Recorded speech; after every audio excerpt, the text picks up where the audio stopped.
Brides உங்களுக்கு இந்த வருஷம் மேரேஜ் ஃபிக்ஸ் ஆயிருக்கா? அப்போ இந்த 3 மிஸ்டேக்ஸை மட்டும் பண்ணிடாதீங்க. எந்த மேக்கப் ஆர்டிஸ்டாலையும் கூட உங்களை சேவ் பண்ண முடியாது. ஃபர்ஸ்ட் திங், என் ஸ்கின் நல்லா தான் இருக்கு அப்படின்னு சொல்லிட்டு நீங்கள் மேரேஜ் வரைக்கும் வெயிட் பண்ணி ஸ்கின் கேர் ஹேர் கேர் பண்ணிக்கலாம் அப்படின்லாம் இருக்காதீங்க. அந்த அவுட்புட் நீங்கள் எதிர்பார்க்குற அவுட்புட் வந்து மேக்கப் ஆர்டிஸ்டால் கொண்டு வர முடியாது. ஸோ அதை நீங்கள் 6 மந்த்ஸ் முன்னாடியே உங்களோட skin care hair care follow பண்ண ஆரம்பிச்சிடணும். நீங்கள் பிரைடோ க்ரூமோ வெட்டிங்க்கு முதல் நாள் ஃபேஷியல்ஸ் பண்ணாதீங்க. நிறைய பேர் பண்ணுற மிஸ்டேக் அதுதான். ஃபங்க்ஷன் அன்னைக்கு டல்லாக இருப்பீங்க, ஃபங்க்ஷன் முடிஞ்சு பிரைட்டாக இருப்பீங்க.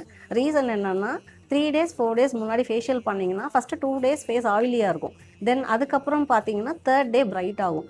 இதுதான் ஃபேஷியலில் உள்ள கான்செப்ட். ஸோ அதை ஃபாலோ பண்ணிக்கோங்க. வெறும் ஷாம்பு வாஷ் பண்ணி ஹேர் ஸ்டைல் சூப்பராக வரணும் அப்படின்னு நினைக்கிறீங்களா? அது கண்டிப்பாக வாய்ப்பே இல்லை. ஹேர் ஸ்பா பண்ணிக்கோங்க. ஹேர் ஸ்பா பண்ணிங்கன்னா நீங்கள் எதிர்பார்த்த ஹேர் ஸ்டைல் நல்ல அவுட்புட்டோட சூப்பராக கிடைக்கும். இதே மாதிரி பிரைடல் டிப்ஸ் உங்களுக்கு ரெகுலராக வேணும்னா இந்த வீடியோவை சேவ் பண்ணிக்கோங்க, என்ன ஃபாலோ பண்ணிக்கோங்க. தேங்க்யூ.